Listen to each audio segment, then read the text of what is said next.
Zahvaljujući odličnim rezultatima sremsko-mitrovačkih sportista, počelo se razmišljati o izgradnji hale. Ideja je potekla od Opštinskog saveza organizacija za fizičku kulturu. Prvo je napisan elaborat o opravdanosti izgradnje sportske dvorane. Njega su razmatrali sportski organi i političke organizacije Skupštine opštine Sremska Mitrovica. Usvojili su ga i uvrstili u program petogodišnjeg samodoprinosa.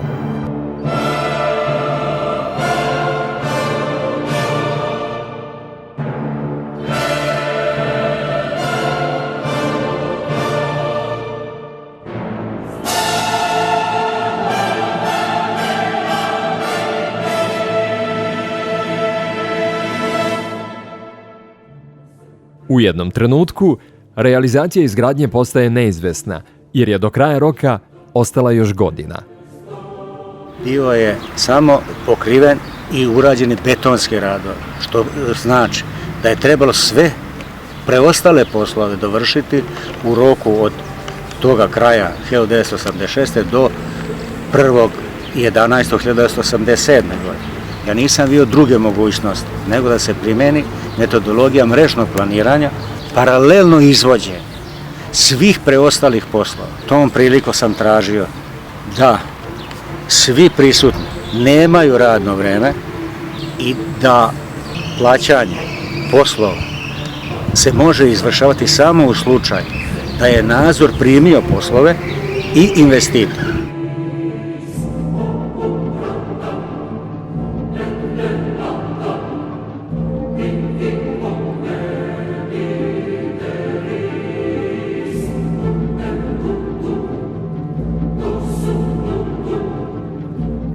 Završnoj fazi završnih radova, izgradnje platoa i parkinga.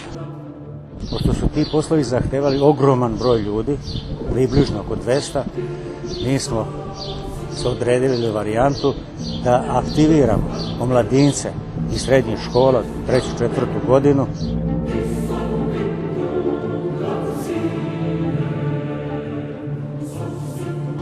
konačne varijante dispozicionog plana za infrastrukturu. Utvrdili smo da na ovom prostoru gde je sad parking mora biti parking, a ne hotel kao što su planirali urbanisti.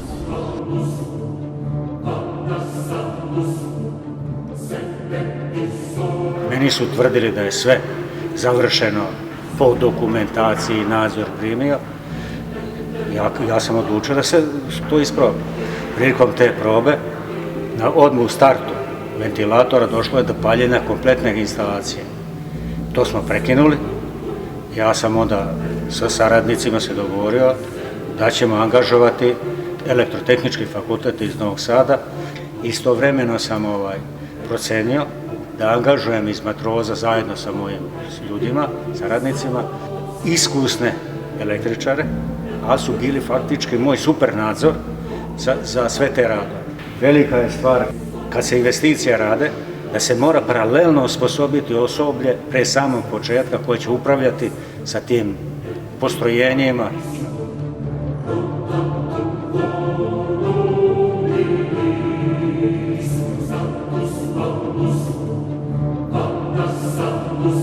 Svi su mi tvrdili završeni, da su primljeni, a kiše nema. Ja se odlučim da sva moguća kola vatrogasna dođu i da polivaju kompletan krov. Istovremeno saopštio sam izvođačima i svim tim učesnicima da budu prisutni tu. Kad se bude polivao krov, da utvrdimo zajedno da li curi ili ne curi. Međutim, kad su oni počeli to polivati, krov je curio na sve strane. Onda je projektant zajedno sa tim izvođačima, podizvođačima dao jedno rešenje koje je izvedeno. U tom momentu krov je držao, međutim, taj se problem posle provlačio sve do današnjih dana, a poslednja intervencija koja je bila je verovatno najuspešnija, to ćemo tek da vidimo, jer za izvesno vreme. Tehnički prijem okončan tokom oktobra i 20.10. je dobijena upotrebna dozvola.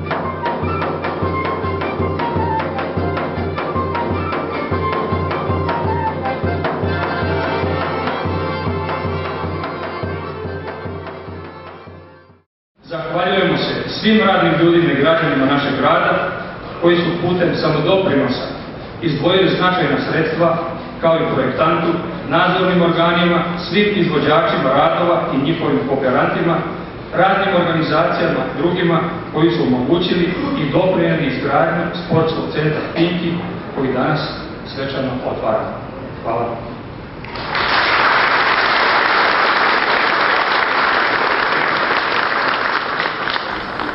Evo je ovdje pod poslovno-sportskim centrom Pinki posle 30 godina. Posebno mi je zadovoljstvo da on vrlo lepo, a u nekim detaljima i lepše izgleda kao pre 30 godina.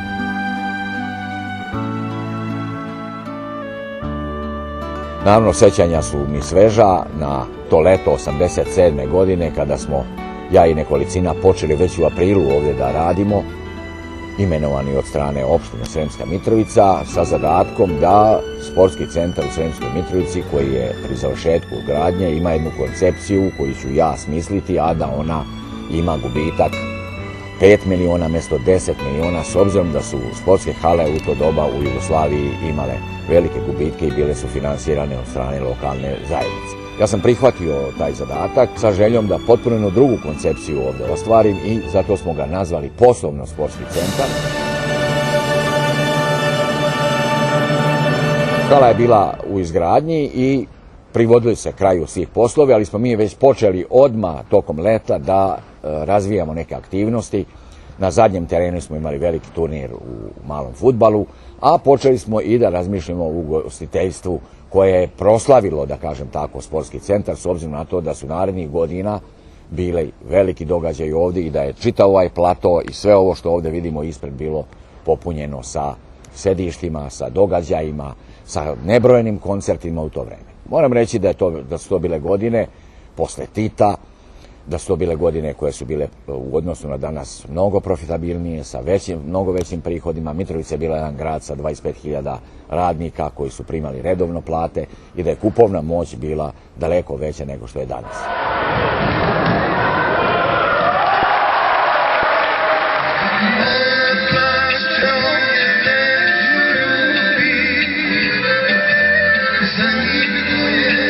Zahvaljujući toj činjenici mi smo ovdje razvili jednu aktivnost koja je bila izuzetno živa. Ovdje su koncerti raznih vrsta umetnika i narodne muzike i zabavni i tako dalje bili vrlo česti, a onda smo razvili tu koncepciju da ovdje bude najveći ugostiteljski objekat u gradu. Znači, ceo grad na neki način, kako to se tad govorilo, se uveče ovdje okupljao i sve to vrvelo od života. Ovdje ispod nas je bio najbolji disko klub u gradu, u takozvanom Atomskom skloništu, tako da je to primalo nekoliko hiljada ljudi tokom večeri. Ta koncepcija i iznad svega ona koncepcija u kojoj je bila ovo jedna od najčistijih i najuređenijih sportskih hala, posebno sportskih hala u Jugoslaviji, su doprinijeli da taj rezultat u ukupnom smislu bude takav da mjesto projektovnog gubitka ne budemo uopšte u gubitku i da zaista budemo ukras grada i da ovdje ceo život na neki način se premesti. Tako da je ovo bilo jedan primjer, ne samo za Mitrovicu, nego i cijelu zemlju, da se jedna poslovno sportska koncepcija može napraviti i da se ceo život grada, i kulturni, i sportski, i ugostiteljski odvija upravo u ovakvom jednom centru.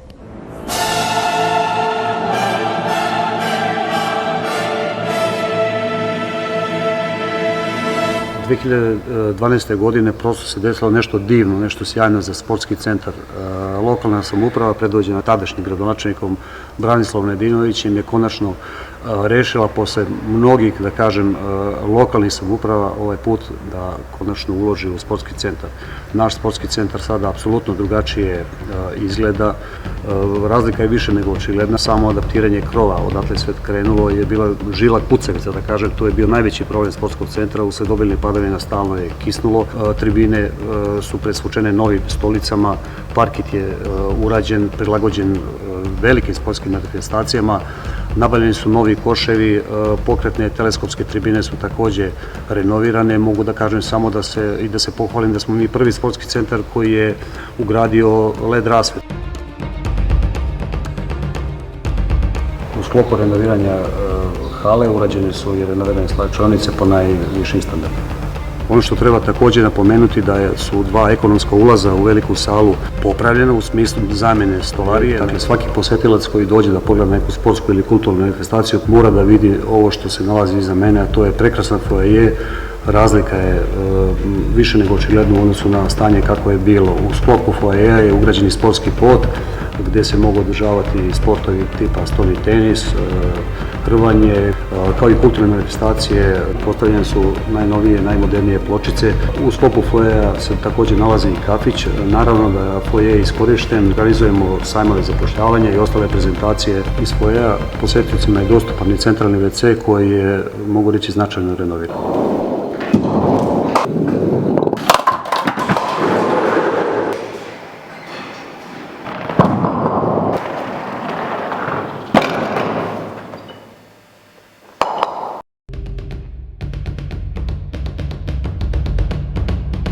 Fitness centar je nešto novo, nešto što nikad nije bilo u poslovnom sportskom centru Pinki. Njime su resursi popularne hale dignuti na viši nivo. Multifunkcionalni teren je također nešto novo, što je od skoro u okviru poslovnog sportskog centra Pinki. Izgrađen je zahvaljujući donaciji Cooper standarda i sopstvenim sredstvima.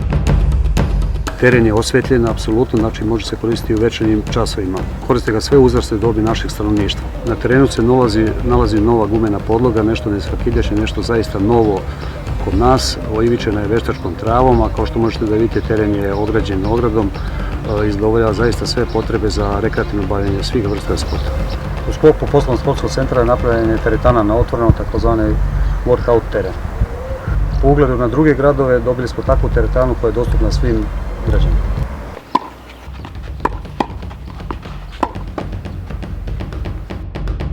Sama adaptacija renoviranja sportskog centra je naišla na sveopšte zadovoljstvo kako građana, tako bogami i šire. Zahvaljujući adaptaciji i obnovi sportskih centara i Sremska Mitrovica je dobila nešto što se zove KK Mega Lex, nešto što se zove ABA liga.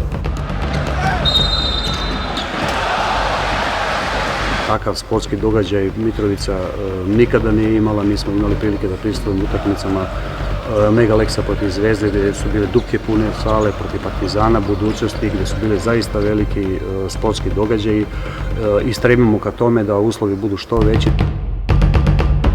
Nakon višedecenijskih najava, grad Sremska Mitrovica ima svoj gradski bazen. Poluolimpijski sa pratećim sadržajima koji ga svrstavaju među najsavremenije u Srbiji i šire. Temperatura vode u plivačkom je 27, a u neplivačkom bazenu je 30 stepeni Celzijusa. Instalirana je oprema najnovije tehnologije, zahvaljujući kojoj je voda u bazenima u svakom trenutku mikrobakteriološki i fizičko-hemijski potpuno ispravna. Objekat je osposobljen za osobe sa invaliditetom i za osobe sa posebnim potrebama. Nalazimo se pored termalnog izvora, projekta koji je započet prije 20 godina. Mi smo ga pre otprilike 2 godine i završili. Dobili smo izdašni termalni bunar sa temperaturom vode od 31,5 stepen. Termalni izvor će se apsolutno koristiti za vodosnabdijevanje bazena, odnosno za grejanje bazenske vode i za grejanje sportskog centra. U ekonomskom smislu znači puno zato što je energetska efikasnost zaista velika. Drugi sportski centri, a naročito bazeni u Srbiji, nemaju tu privilegiju da pored njih postoji ovakva termalna voda, tako da mi u samom startu zaista imamo šanse da poslujemo više nego pozitivno.